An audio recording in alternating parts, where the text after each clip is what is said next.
এই তো রাজাকারের বাচ্চারা বলে, ওই যে আমার কথাটা শুনেন, কিন্তু রাজাকারের বাচ্চারা বলে যে যখন মুক্তিযুদ্ধ সকল কিছু স্মারক ভাঙচুর করা হচ্ছে, সেখানে মুক্তিযুদ্ধ সংশ্লিষ্ট সকল কিছু বিলুপ্ত করে ফেলা হচ্ছে, তখন বিএনপির যে প্রতিবাদটা করার কথা ছিল, বিএনপি সেখানে অংশগ্রহণ করার কথা ছিল না, কিন্তু সবই বিএনপি করেছে। আপনি কিছু বলতে চান কিনা? এখানে মুক্তিযুদ্ধ যখন বলবেন আপনি আমার কাছে, আমি ওনার সম্পর্কেও জানি। আমি কিন্তু মুক্তিযুদ্ধ 26শে মার্চের মুক্তিযুদ্ধ না, আমি কিন্তু মুক্তিযুদ্ধ 26শে মার্চের অনেক আগে, যেদিন বিএলএফ হইছে, বিশেষ করে 69-এর গণঅভ্যুত্থানের পরে বিএলএফ খুব দ্রুত গতিতে চলছিল। সেই বিএলএফ এর প্রধান যিনি নেতা, মেইনলি তার নাম জনাব সিরাজুল আলম খান, উনি আমার লিডার। আমি চিন্তায় কিন্তু উনি ছাত্র রাজনীতি আমার লিডার। 116 নম্বর ইকবাল হল, এখানে থাকতেন ছাত্রলীগের জেনারেল সেক্রেটারি, জাতীয় 4 ছাত্র নেতার একজন, তার নাম শাহজাহান সিরাজ। বৃহত্তর ময়মনসিংহে বাড়ি হওয়ার কারণে আমি ওনার খুব প্রিয় কর্মী ছিলাম। কাজে আমি এত কিছু দেখেছি মুক্তিযুদ্ধ সম্পর্কে, প্রথম থেকে শুরু হয়ে আমি অনেক বলছি কথাগুলা। জাতীয় সঙ্গীত কিভাবে হলো, পতাকা কিভাবে হলো, কিভাবে শিবনারায়ণ দাস আনোয়ারা হোটেলে আটানার ভাত খায় সারা রাত পতাকাটা আঁকলেন, কুমিল্লা শিবনারায়ণ দাস। কিভাবে জাহিদুর রহিমকে দিয়ে সিরাজুল আলম খান বললেন, জাহিদ ভাই সোনার বাংলা আমি তোমায় ভালোবাসি গানটা গান, উনি গাইলেন। পরে বললেন, ধনধান্যে পুষ্পে ভরা আমাদের এই বসুন্ধরা, এই গানটা একটু গান। পরে উনি শুনে বললেন, দুইটাই তো ভালো,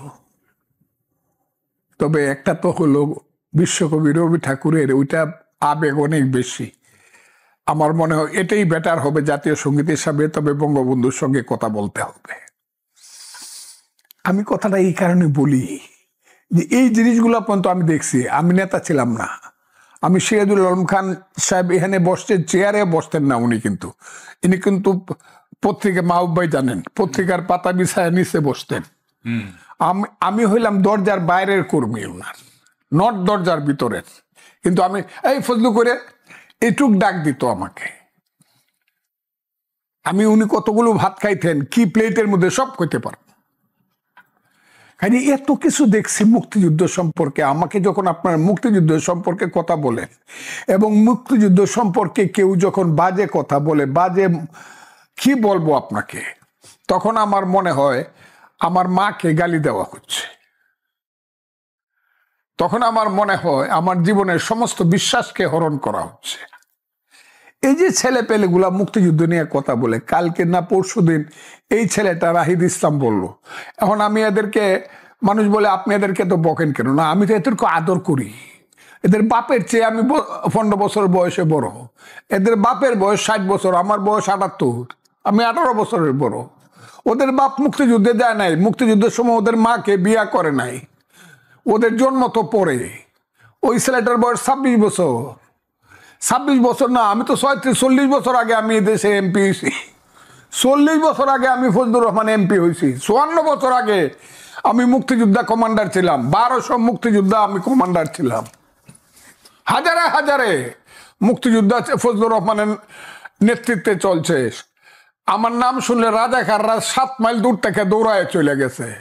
এখন এই ছেলেটা কথা, যদি মুক্তিযুদ্ধের কথা যদি এই ছেলেটার মুখ থেকে আমার শুনতে হয়, যে ছেলেটা 500 বা 600 বা 700 ছেলের নেতৃত্ব দিয়া তাদেরকে হত্যা করায় বলি আর শহীদ করায় বলি 5ই আগস্টে, আর শত শত ছেলেকে আহত করায় বলি 5ই আগস্টে, জাতীয় দিবস পালন করার আগে যে ছেলেগুলা জায়গা কক্সবাজারে আনন্দ ফুর্তি করার জন্য, এদের কথা আমার শুনতে হবে এবং মানতে হবে। এদেরকে একটা গালি আমি দিব না, এদেরকে আমি দিব না। তোরা যে বিমানে যাচ্ছে বেটা, 5 স্টার হোটেলে থাকস, বাপের কয় টাকা ছিল? তোদের যে বাড়ি দেখি আমি দেবিদ্বারে, মুরাদনগরে, পঞ্চগড়ে, আরো কমু কুন্ডা কইতেছেন আপনি? এদের বাড়িঘর গড় আছে, দোয়ার নাই, মাটিতে বৈশা খাওয়ার জায়গা নাই। এইসব ছেলে পেলেরা 100 টাকার ক্ষমতা ছিল না, এরা 100 কোটি টাকার মালিক হলো কিভাবে? এদের কাছ থেকে আমার মুক্তিযুদ্ধের শিক্ষা নিতে হবে যে 71-এর কথা বেশি কইেন না। আমরা 47ও কমো 71 কমো, কিন্তু আসলে হলো 24। এরা হলো বেজন্মা। আমি এদেরকে বলি তোরা বাংলাদেশ থেকে যা। 71 যারা মানো না, যারা 71-কে ছোট করে দেখাও, 71 হয়েছে বলেই তো বাংলাদেশ, নাকি 47-এর নাম বাংলাদেশ? আপনি বলেন। আপনি না, কিন্তু তারা মনে করে যে 71-কে এটাকে আসলে একটা ধরনের বিক্রি করা হয়েছে, এটাকে হাতিয়ার হিসেবে ব্যবহার করা হয়েছে। কে বলছে? ব্যবহার করে সেটাকে একটা একজন ইমাম সাহেব, সে একটা রেপ কেসে পড়ছে, পড়ে তার যাবজ্জীবন কারাদণ্ড হয়েছে। এই কারণে কি ইসলাম খারাপ হয়েছে যে মসজিদে আর যাওয়া যাবে না, নামাজ আর পড়া যাবে না? একজন কি মুক্তিযুদ্ধের নাম ভাঙাইছে, ইসলামের নাম ভাঙাইছে বা মুক্তিযুদ্ধের নাম ভাঙাইছে, সে খারাপ কাজ করছে, এর জন্য সমস্ত মুক্তিযুদ্ধ খারাপ হয়ে গেল। এই তো রাজাকারের বাচ্চারা বলে। ওই যে আমার কথাটা শুনেন, কিন্তু রাজাকারের বাচ্চারা বলে। আমার কথাটা শুনবেন। যখন এই কথাটা বলছেন, শুধু এই রাজাকারের বাচ্চা ইস্যুতেই কিন্তু এত বড় অভ্যুত্থানের ঘটনাটা ঘটেছে যে না, রাজাকারের বাচ্চারা বলে এখনো ঢাকা বিশ্ববিদ্যালয়ের গোলাম আজমের ছবি টাঙ্গায়। এরা রাজাকারের বাচ্চা, এরা বাংলাদেশ মানে না। যারা নিজামীর ছবি, গোলাম আজমের ছবি ওখানে টাঙ্গায়, যারা, এরা বাংলাদেশ মানে না। এদের ভিতরে হলো পাকিস্তান। এটা এনসিপি তো টাঙ্গায় না, এটা হচ্ছে ছাত্র শিবিরের কাজ। ওহো, ছাত্র শিবিরই তো বলতেছি আমি। সব গাছেরই গোড়ায় এক। এরা সব ছাত্র শিবির থেকে বাইরে আসা ছেলে, অথবা জামাত থেকে, অথবা জামাত গত 5 বছর যাবত এদেরকে এইসব আকাম কুকাম করার জন্য ট্রেনিং দিছে। এরা সব এক, এদের গোড়াটা এক। এখন এনসিপি হইতে পারে, তারা এবি পার্টি হইতে পারে, অন্য পার্টি হইতে পারে, বৈষম্য বিরোধী ছাত্র, কিন্তু এদের গোড়াটাও এক। হ্যাঁ, এরা ইয়াজিদের বংশ। বাংলাদেশের রাজনীতি এরা হলো ইয়াজিদের বংশ। এরা ইসলাম মানে না, এরা উমাইয়া, এরা হাশেমি বংশকে ধ্বংস করতে চায়। কিন্তু তাদের বক্তব্য হচ্ছে যে এখানে সকলের রাজনীতি থাকবে, সকলেই এখানে রাজনীতি করার সুযোগ পাবেন। আওয়ামী লীগ যেটা করার চেষ্টা করেছে যে একতরফাভাবে সকল রাজনীতি বন্ধ করেছে, তারাই রাজনীতি করেছে স্বৈরশাসকের মতো। কাজে সকলের অন্তর্ভুক্তিমূলক রাজনীতি চায় তারা। সেখানে জামাত শিবিরের রাজনীতিও যেমন থাকবে, এনসিপির রাজনীতিও থাকবে। মিথ্যাবাদী। এটা তো আমি প্রথম বলছি 10 মাস আগে, যে জামাত যদি মনে করে যে সরিয়ে আইন চলবে, ইলেকশনে আসেন। এনসিপি বা ছেলেরা যদি মনে করে যে তারা দেশ চালাবে, আমার কোনো আপত্তি নেই, আমার ছেলেরা, তারা ইলেকশনে আসেন। কিন্তু গত 10 মাসে তারা করতেছে কি? গত 10 মাসে তাদের একমাত্র আক্রমণটা কোথায়? যে 47 আর 24 হইল আসল মুক্তিযুদ্ধ, আর 71 হইল ভাইয়ে ভাইয়ে ঝগড়া, এবং বিদেশে একটা দেশ চক্রান্ত করিয়া 71 করছে। এই 71-কে কলঙ্কিত করার জন্য, 71-এর মুখে কালি মাখানোর জন্য এদের সমস্ত প্রচেষ্টা। এবং ওই যে আপনি একটু আগে বলছেন কথাটা, ওনাকে জিজ্ঞাসা করছেন, যুদ্ধটা কিন্তু এইখানেই। What is the principal contradiction of a nation? 1971 সনে প্রিন্সিপাল কন্ট্রাডিকশন কি ছিল? 1947 সনে প্রিন্সিপাল কন্ট্রাডিকশন কি ছিল? আমাদের জাতির ভুল হোক শুদ্ধ হোক, সেটা ছিল হাত মে বেরি মুখ মে পান লড়কে লেঙ্গে পাকিস্তান। পাকিস্তানের সঙ্গেই পক্ষে আমরা ছিলাম, আর পাকিস্তান হবে কি হবে না এটা ছিল মূল কন্ট্রাডিকশন। 71-এর মূল কন্ট্রাডিকশন কি? 71-এর মূল কন্ট্রাডিকশন ছিল মুক্তিযুদ্ধ সঠিক না বেঠিক, পাকিস্তানি থেকে যাবে না মুক্তিযুদ্ধ করে বাঙালি জাতির একটা 1000 বছর পরে বাঙালি জাতির একটা জাতিরাষ্ট্র হবে। সেই 71-এর যে যুদ্ধটা, এটা সাধারণ যুদ্ধ না, 5ই আগস্টের যুদ্ধ না। কোথায় আপনি হিমালয় পর্বতের সঙ্গে আপনি টিলাকে দিয়ে কম্পিটিশন করাতে চান? এরপরে আপনাকে বলতে হবে আপনি সৎ চিন্তা করেন। আপনি তো অসৎ চিন্তা করেন। আপনি তো বাংলাদেশের মুক্তিযুদ্ধকে আপনি টিলার সাথে তুলনা করতে দিন। 71-এর মুক্তিযুদ্ধ হলো হিমালয় পর্ব। শত শত বছর যাবৎ যে মুক্তিযুদ্ধের যে নির্যাস, সেই নির্যাসের মধ্য দিয়ে সেই 52-এর ভাষা আন্দোলন থেকে 62, 64, 66, 69, 71, 70-এর নির্বাচন, একটার পর একটা স্লোগান, বা তোমার আমার মায়ের ভাষা, মুখের ভাষা, বাংলা ভাষা, বাংলা ভাষা। তারপরে তুমি কে আমি কে, বাঙালি বাঙালি, তোমার আমার ঠিকানা পদ্মা মেঘনা যমুনা, রক্ত সূর্য উঠেছে, বীর বাঙালি জেগেছে। একটার পর একটা স্লোগান হতে হতে কি হয়েছে? কিসের জন্য যুদ্ধটা করছিলাম? আমরা বাঙালি জাতিরাষ্ট্রের জন্য যুদ্ধ করছিলাম, বাংলাদেশ সৃষ্টি করছিলাম। এখন যদি বলে যে না বাংলাদেশ তো এটা সৃষ্টি হয়েছে, শেষ হয়েছে, এইটা এখন সমান সমান 47-এ, তাইলে মানুষ যদি বলে যে 1400 বছর আগে তো ইসলাম হয়েছিল, তো পুরানো হয়ে গেছে, এটা সমান সমান, তা তো হবে না। যদি আপনি মুসলমান হন 1400 বছর পরে হলেও আপনাকে ইসলামকে শ্রেষ্ঠ হিসাবে মানতে হবে। আমার কথাটা খুব বুঝার চেষ্টা করেন।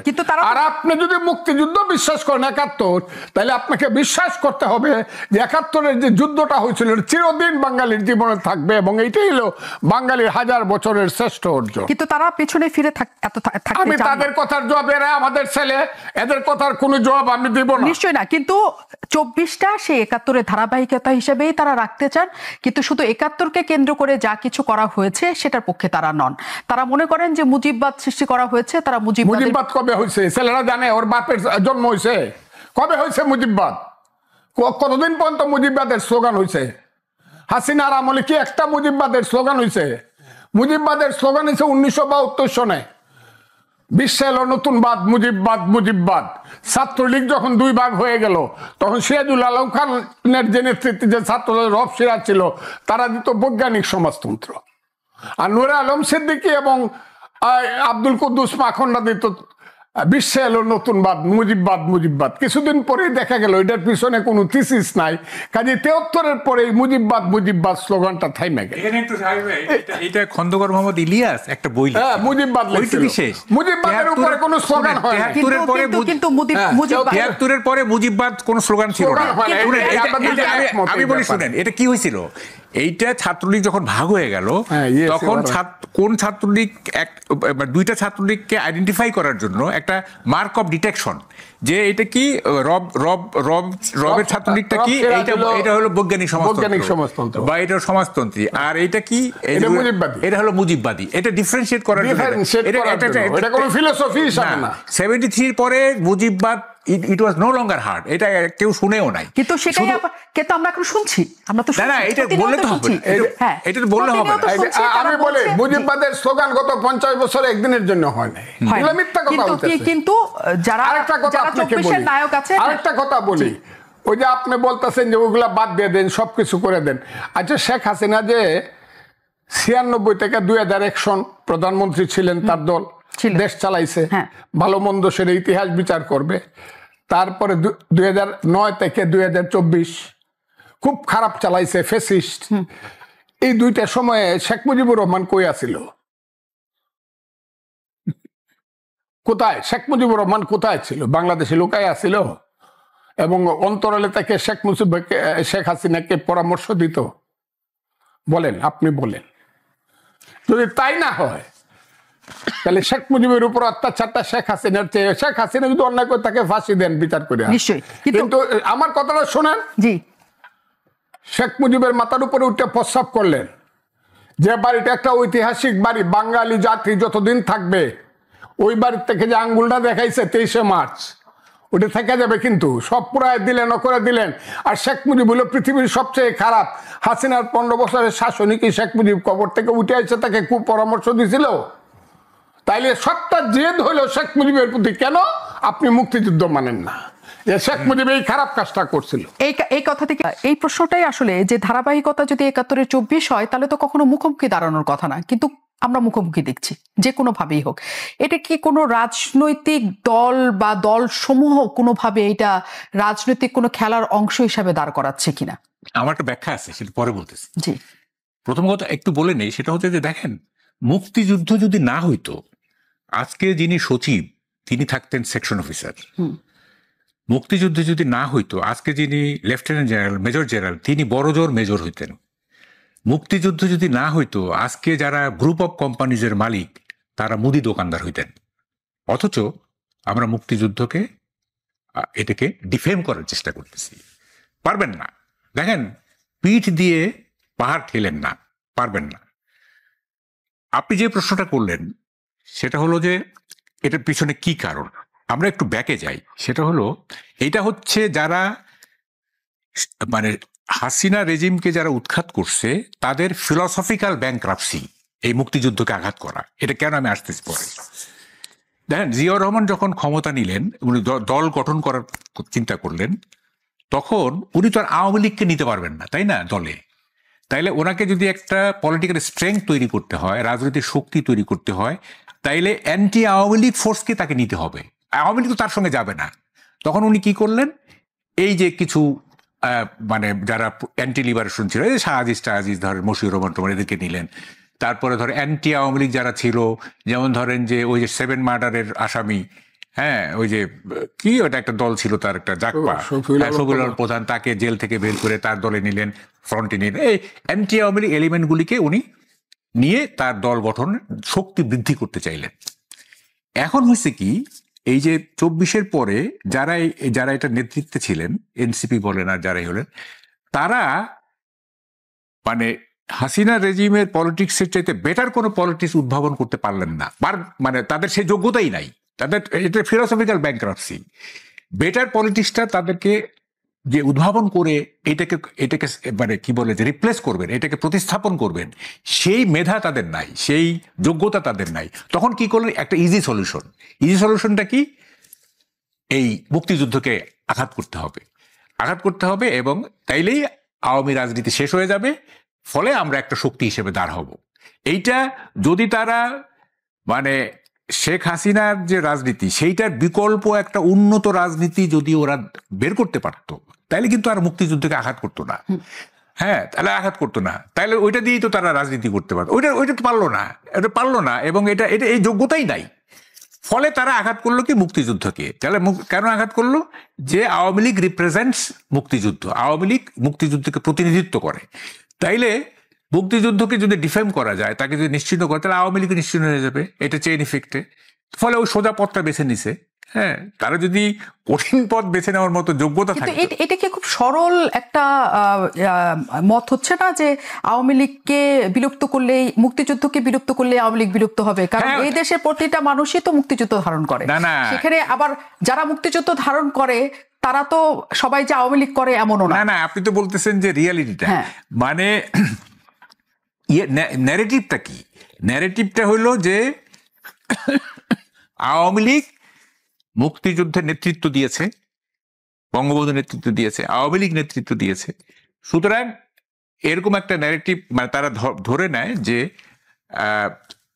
মুক্তিযুদ্ধটা হচ্ছে আওয়ামী লীগের সোল এজেন্ট, মানে সোল অ্যাসেট, তাদের নিজস্ব সম্পত্তি এটা। হ্যাঁ, আর বাকি যারা আছে তারা হচ্ছে মানে মুক্তিযুদ্ধ হলেও, মানে মুক্তিযুদ্ধের পক্ষের শক্তি হলেও তারা কোনো মানে সংগঠিত শক্তি না, তারা ডিসঅর্গানাইজড। হ্যাঁ, তারা অসংগঠিত। সংগঠিত রূপটা হচ্ছে মুক্তিযুদ্ধের ম্যানিফেস্টেশনটা হচ্ছে আওয়ামী লীগ, সংগঠিত। তো ফলে এই সংগঠনটাকে যদি বিলুপ্ত করতে হয়, তাহলে এই সংগঠনটা যে যুদ্ধের ম্যানিফেস্টেশন সেইটাকে ধ্বংস করতে হবে। এটা হচ্ছে, যেহেতু তারা বেটার কোনো পলিটিক্স দিতে পারছে না, এখনো পারে না, পারলে কিন্তু এটা আর হইতো না। যেমন জিয়াউর রহমান যদি এই আপনার কি বলে যে কেন বাংলাদেশি জাতীয়তা আনলো, উনি আনলেন যে যেহেতু আওয়ামী লীগের স্লোগান হচ্ছে বাঙালি জাতীয়তাবাদ, তাহলে এটা একটা কাউন্টার দিতে হবে।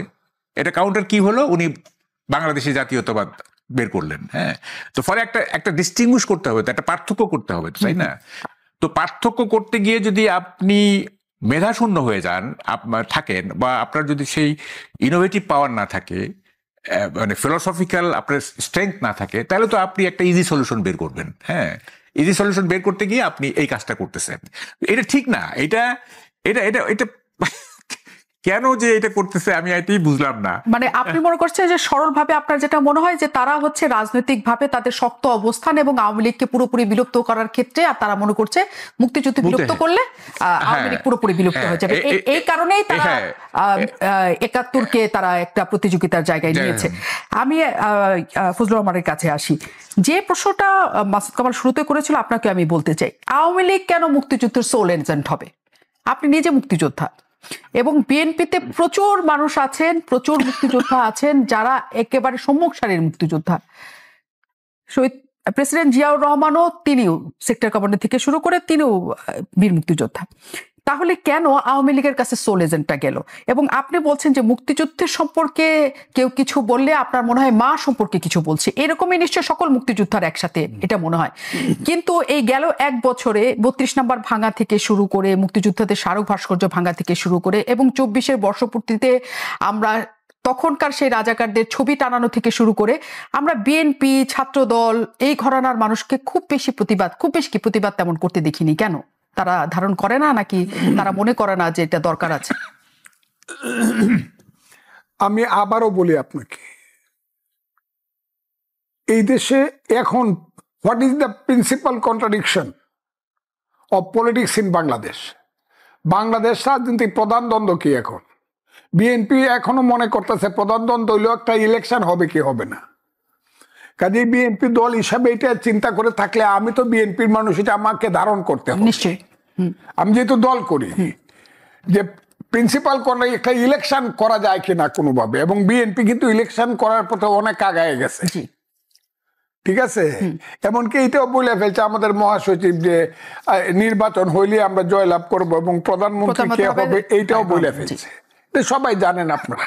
তাইলে বিএনপি হলো নির্বাচনটাকে প্রধান ব্যাপার মনে করতেছে, হ্যাঁ, কিন্তু জামাতকে নির্বাচনটাকে প্রধান ব্যাপার মনে, বিএনপির পরেই তো দেশে এখন আওয়ামী লীগ নাই, যেহেতু জামাত হইল প্রধান দল, আর জামাতের মুখপাত্র হইল এনসিপি। আমি যে বলছি এরা একই বাচ্চা, বিভিন্ন নামে।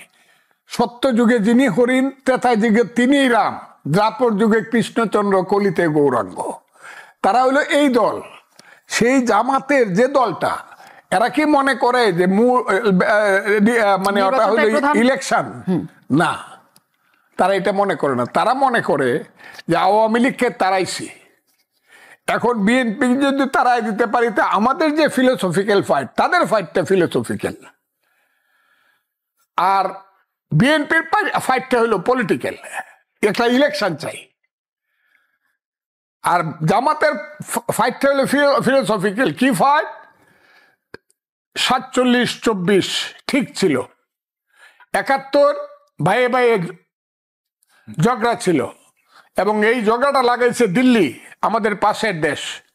কাজে এইটা আসলে মুক্তিযুদ্ধ না, এটা হলো ভাইয়ে ভাইয়ে ঝগড়া।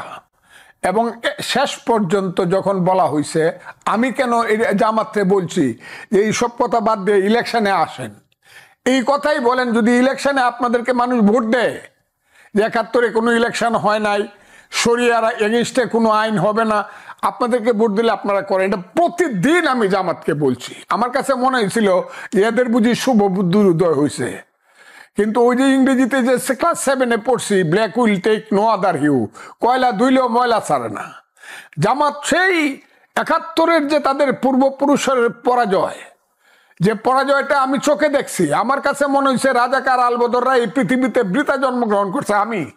আমি কমান্ডার ছিলাম, যখন শুনছি 16ই ডিসেম্বর হয়ে গেছে, এরা কোথায় পালাবে? কেউ নদীতে জাপ দিয়া পড়ছে, কেউ বট গাছের উপরে গিয়ে উঠছে, গুলি খাইয়া মরছে।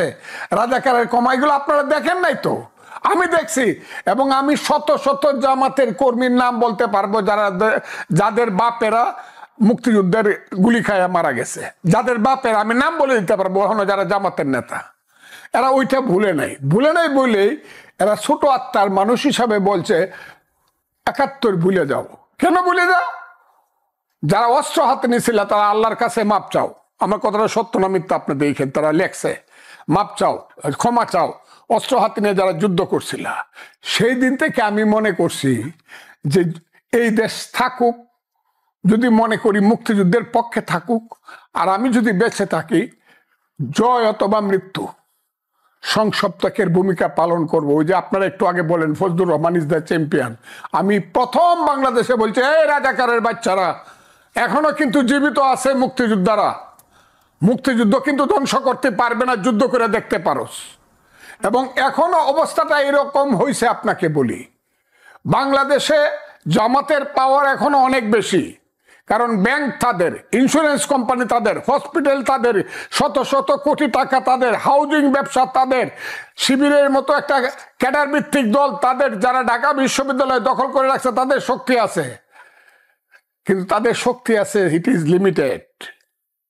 তাদের সূর্যের শক্তি নাই।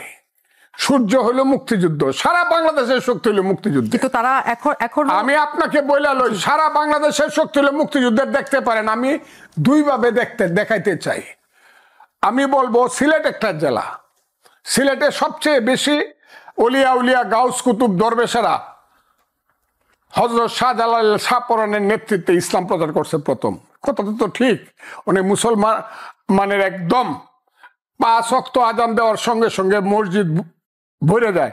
আমি চ্যালেঞ্জ করলাম, সিলেটে 19টা সিট আছে, 19টা সিটের মধ্যে একটা সিটে জামাত ইসলাম যদি পাস করে আমি পলিটিক্স ছেড়ে দেব। কিন্তু আমি এই প্রশ্ন আমার এই কারণে তারা ইলেকশন করতে চায় না, না করে তারা চক্রান্ত করে আগে মুক্তিযুদ্ধটাকে ধ্বংস করতে চায়, তারপরে তারা তাদের ওই যে আফগান রাজনীতি, ইরান রাজনীতি, ওইটাকে তারা কিন্তু এখানে আপনি কি করতে